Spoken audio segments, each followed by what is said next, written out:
Hoje é quarta-feira, dia que a gente se comprometeu a divulgar os áudios internos da escola para fora. Então é um áudio mais aberto.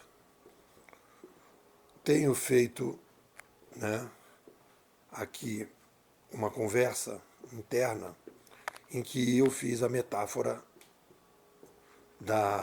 do lago. Nepô tem um deck, tem uma cadeira olhando para um lago, e eu acho que o aumento da taxa de felicidade está diretamente ligado à minha relação com esse lago e às escolhas que eu faço de quais são os desafios, quais são as pedras barra desafios que eu coloco, que eu atiro no lago, gerando ondinhas. Temos feito uma abordagem sobre a felicidade, uma abordagem mais subjetivista, a gente definiu assim, né? Em que a gente defende a ideia de que a métrica para você poder perceber uma taxa de felicidade maior é um equilíbrio entre tranquilidade e desafios, conforme o seu perfil. Tem gente que tem uma demanda por muito mais tranquilidade do que desafios, são os incrementadores, e tem gente que tem uma demanda muito mais por desafios do que por tranquilidade. São os disruptores. E, obviamente, isso varia em várias áreas. Então, você tem que aprender qual é a sua taxa de equilíbrio. E aí você, então, vai, quando a gente fala de desafios, você vai jogar pedras no seu lago, vai gerar ondinhas que sejam compatíveis, que te coloquem, né, numa relação bacana, harmônica entre o desafio e a tranquilidade, afastando lugares, pessoas e situações que geram intranquilidade e desafios que você não está afim, e trazendo para o teu lago, aproximando do seu lago pessoas, lugares e situações que você acha legal os desafios. Então, eu tive em São Paulo fazendo uma palestra semana passada, pedi para alguns alunos fazerem sugestões de artigos, a Fernanda, o Tomic fizeram, depois na sequência o Léo e o Atila, eu vou fazer artigos na sequência, e aí pedi para a Carla, que não é uma bimodal, mas que acompanha bastante, comenta bastante, e a Carla então me fez a sugestão, me pediu, né, para falar da nossa relação com o ótimo. Esse foi o pedido dela, né? Como é que a gente se relaciona melhor com o ótimo? Então, eu trouxe para mim o desafio que ela me colocou. E o que eu gosto? O que o Nepô gosta de fazer? Eu gosto de organizar o ambiente de diálogo sobre os fenômenos. Eu tenho muito prazer nisso. Então, o que eu fiz nesse artigo? Eu comecei a organizar o ambiente de diálogo para a gente conversar sobre a questão do ótimo. Então, a primeira coisa que eu preciso me localizar para organizar é dizer o seguinte: aonde que essa conversa se encaixa dentro do projeto de pesquisa da Bimodais? Nós temos três linhas de pesquisa, né? A criação da ciência social 2.0, as sugestões para se iniciar o diálogo nas ciências sociais 2.0, educação, economia, psicologia, e o desenvolvimento da inovação pessoal. O primeiro tópico, civilização 2.0, organizar a ciência social, a gente já está bem avançado, já tem aí bastante coisa colocada. Nas ciências sociais 2.0, eu trabalhei muito com a ciência da administração, com a ciência da educação, são os que estão mais avançados, né? Se eu for falar de economia, por exemplo, ou psicologia, são coisas novas, mas já tem uma certa abordagem de como reiniciar o diálogo nessas ciências sociais. E o campo mais novo que a gente tem é o desenvolvimento da inovação pessoal, que é aonde se encaixa essa conversa sobre o ótimo, né? Tentando melhorar a capacidade que a gente tem de se relacionar melhor com o que a gente pode chamar de excelente, ótimo, perfeição. Então é aqui que a gente vai, é nesse campo de pesquisa e é neste e-book que eu colocaria essa conversa sobre o ótimo. Aí a primeira coisa que me ocorre, né, antes de entrar na conversa sobre o ótimo, é a questão de entender que ser mais feliz, aumentar a taxa de felicidade,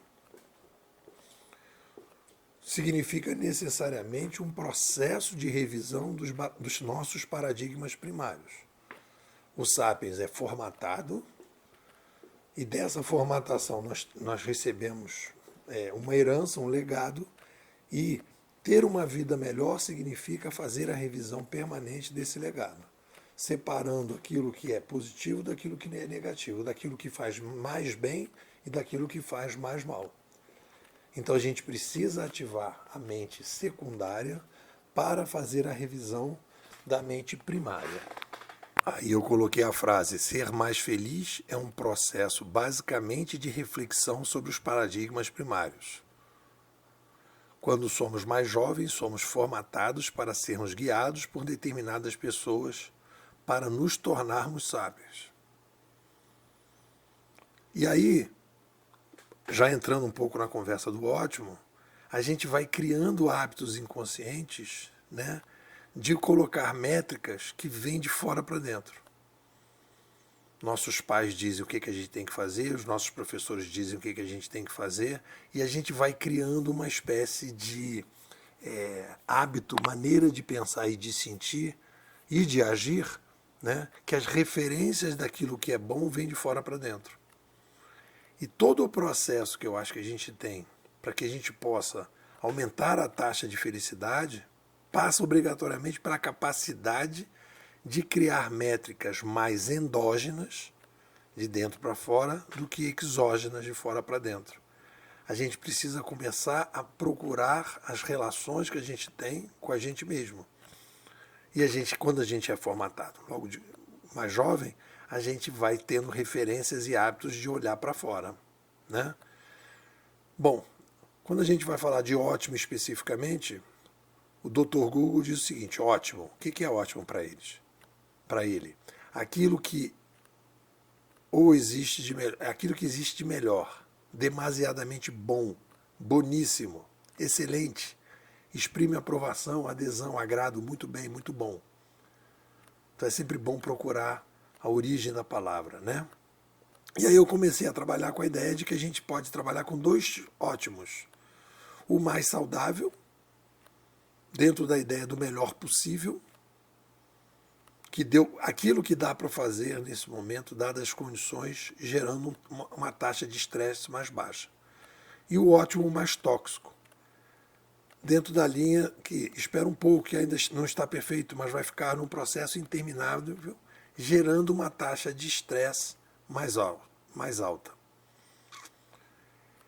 Quando a gente trabalha com esse ótimo mais saudável, a gente começa um processo e vai entender que a gente está em processo. É uma melhoria contínua. E aí a gente então vai se relacionar com o ótimo da melhor maneira possível. Então a gente vai procurar o ótimo mais saudável. E aí tem que se fazer algumas ressalvas. Então, se você entra, vamos supor que você está fazendo o coaching, a terapia, ou está fazendo uma ajuda para alguém, um amigo e tal, que vem com esse problema: eu sou muito perfeccionista e tal. Aí você vai ter que fazer uma conversa que vai aprofundar da seguinte maneira: quando a pessoa trabalha com produtos mais intangíveis, por exemplo, vai fazer um e-book e vai colocar na Amazon, a Amazon permite que você faça a revisão desses e-books. Ontem eu subi a nova versão do e-book sobre Ciência 2.0, Ciência na Civilização 2.0. Então, quanto mais intangível são os produtos que são passíveis de melhoria, como o software, por exemplo, né, a gente tem essa possibilidade de mexer mais. Quando são produtos mais tangíveis, a coisa fica um pouco mais tensa. Você vai fazer uma casa, você vai fazer a reforma de um processo, vai fazer uma cadeira, né? Se você fizer determinadas besteiras, você vai perder a cadeira. Então isso fica um pouco mais tenso. Então você tem que primeiro entender, é um produto mais tangível ou intangível? Para ver o nível de estresse que o desenvolvimento daquele projeto vai gerar. Botei ainda também como variantes importantes. Quando a gente está falando em ótimo, nós estamos falando em ótimo para você como referência interna, como eu estou lidando com as minhas plantas, hoje é o Beterrabas Day, que eu vou botar beterraba, como eu estou lidando agora com a brincadeira que eu estou fazendo com pintura, são coisas minhas, internas. Ou você está fazendo o projeto para alguém. E aí então esse projeto para alguém tem prazos, a pessoa está esperando, então o nível de tensão é diferente. Então a gente tem que também colocar essas variantes, né? É uma atividade, né, que o prazo, existe prazo, eu tenho um prazo de entrega ou não tenho prazo de entrega? Então, é você o cliente ou é um cliente externo? É um produto tangível ou é intangível? E qual é o prazo? Existe prazo para resolver o problema ou não existe prazo para resolver o problema? E aí então a gente então começa a trabalhar e tentar se relacionar melhor com o que a gente vai chamar de perfeccionismo exagerado. E essas variantes são importantes. O que a gente está falando ótimo em que situação, né? Aí botamos lá, perfeição. Perfeccionismo, o que diz o Google? É considerado um traço de personalidade que compreende a busca constante pela perfeição, desde o trabalho até as ações, estabelecendo padrões elevados para qualquer atividade ou prática do dia a dia. Ele está vendo como um perfeccionismo. Eu diria que existe um perfeccionismo saudável e um tóxico. A procura de excelência é um perfeccionismo saudável, né? Agora, o perfeccionismo tóxico é aquele que você perde a noção da realidade. Se você está trabalhando com um produto tangível para um cliente externo com prazo curto, você vai ter que se adaptar a essa realidade, né? Então você não pode perder o prazo só porque você quis, né, adiar o problema. E vice-versa, né? Perfeição. Alto nível numa escala de valores, a excelência no mais alto grau, né? Então, a perfeição existe, a perfeição ela tem que ser temperada por uma série de coisas para você poder não se estressar naquele desafio que você tem, né? Aí eu tenho que, obviamente, colocar a questão do ótimo 2.0. O que é o ótimo 2.0? A gente tem que entender que a gente está entrando num mundo softwareizado. Hoje, a gente tem a capacidade de fazer revisões, o copy and paste, fazer as mudanças. Então, os e-books que eu estou colocando na Amazon, eu não me preocupo tanto. O nome que eu dei para o meu blog foi Posts Rascunhos Compartilhados. E quando eu faço as modificações na Amazon, dos e-books que eu estou criando, eu não me preocupo tanto em dizer, não, o e-book tem que ficar ótimo, tem que ficar maravilhoso, etc. Obviamente que se eu estou trabalhando com o meu livro, Civilização 2.0, que vai ser impresso, a possibilidade de modificação eu não tenho mais. Então eu tenho um nível de tensão quando eu vou colocar o livro para rodar e para imprimir, do que é diferente do que eu coloco na Amazon, o e-book. Aí você vai fazendo as escolhas. Talvez hoje em dia a escolha é melhor, né, do que produzir 3.000 livros para colocar nas livrarias, seja produzir os e-books. O e-book pode ser impresso e cada pessoa imprime e vai imprimir a versão. Tanto que todos os meus e-books têm as versões. Não só no topo do e-book, mas em cada capítulo. É atualizado na data tal, assim, assim, assim, para poder e tal. Então a gente está vivendo um processo de softwareização. Eu coloquei nesses artigos aqui, né, os desafios estruturais do Sapiens 2.0. O Sapiens 2.0, em função do digital, está vivendo no mundo, né? O Pierre Levy tem uma frase que ele diz: ninguém vai ter a mesma profissão, né? Hoje em dia ele caracteriza como a nova etapa da civilização. Ninguém vai ter a mesma profissão que começou, que é bem diferente do que acontecia no passado. A gente vive, né, o celular toda hora diz, estou atualizando. O próprio Windows se desliga, quando você vai desligar ele pergunta, vai ser atualizado. E aí as coisas mudam e você tem que se habituar com isso. Então essa softwareização é um desafio do Sapiens 2.0 e isso vai fazendo com que a gente comece a ficar, né, se sentindo nesse mundo mais revisável, dinâmico, mutável. E aí isso vai, obviamente, afetar aquilo como é que a gente se relaciona com o ótimo. Então, se você é uma pessoa, né, que nas coisas que você pode relaxar, você fica tenso, porque tem determinadas coisas que você tem que ficar tenso, porque o nível de estresse é maior. Você tem um prazo, você tem um cliente, é um produto tangível, vamos colocar o estresse lá para cima. E aí você tem que saber administrar esse estresse. Agora, se você está trabalhando com um produto intangível, que você não tem um cliente externo, que você não tem um prazo, e você está tenso, porque você está querendo ser perfeito em tudo, e você não percebe que tem inversão. Eu, quando faço uma viagem, por exemplo, eu procuro criar uma metodologia da viagem e dou nota para mim mesmo, para que na próxima eu consiga fazer uma viagem melhor, em tudo que eu estou levando, nas coisas que eu estou organizando, a maneira melhor de arrumar a mala, o que eu levo, o que eu não levo. Levei, nessa última viagem, eu achei que levei coisas demais do que deveria, né? Não posso esquecer nada nos lugares, não esqueci, como já aconteceu outras vezes, esqueci o carregador. Então, eu vou melhorando esses processos e a gente tem que ter, então, o grau. Você está sendo um perfeccionista saudável ou tóxico? O saudável é a busca da excelência. Está no livro do Joel Moraes, que eu recomendo, 100% presente. Né?